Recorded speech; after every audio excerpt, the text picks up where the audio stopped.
बहुत समय पहले अयोध्या नगरी में राजा दशरथ का शासन था। वे एक महान और न्यायप्रिय राजा थे। लेकिन उनके जीवन में एक दुख था, उनके कोई संतान नहीं थी। राजा दशरथ ने पुत्र प्राप्ति के लिए यज्ञ कराया। उस यज्ञ के फलस्वरूप उनकी 3 रानियों को प्रसाद मिला और समय आने पर 4 पुत्रों का जन्म हुआ। राम, भरत, लक्ष्मण और शत्रुघ्न।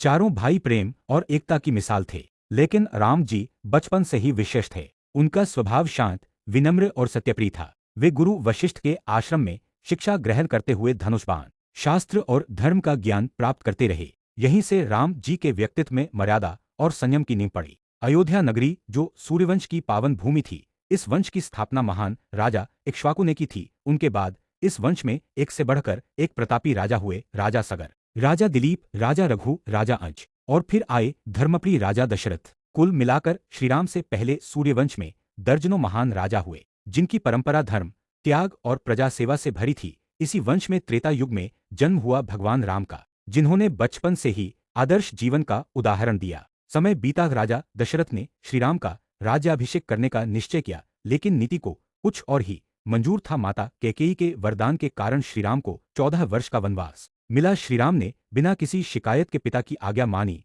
और वन की ओर प्रस्थान किया। उनके साथ माता सीता और भ्राता लक्ष्मण भी गए। वनवास के दौरान श्रीराम ने कई कठिनाइयों का सामना किया, राक्षसों का वध किया और अंततः लंका में अधर्म का अंत करते हुए रावण का संहार किया। 14 वर्ष पूरे होने पर जब श्रीराम अयोध्या लौटे तो पूरी नगरी दीपों से जगमगा उठी, जिसे आज हम दीपावली के रूप में मनाते हैं। और फिर वह पावन क्षण आया जब श्रीराम का भव्य राज्याभिषेक हुआ। त्रेता युग में वनवास से लौटने के तुरंत बाद श्रीराम अयोध्या के राजा बने। उनके शासनकाल को रामराज्य कहा गया, जहां न्याय, समृद्धि और धर्म का वास था। इस प्रकार भगवान राम सूर्यवंश की महान परंपरा को आगे बढ़ाते हुए अयोध्या के राजा बने और संसार को आदर्श शासन का संदेश दिया।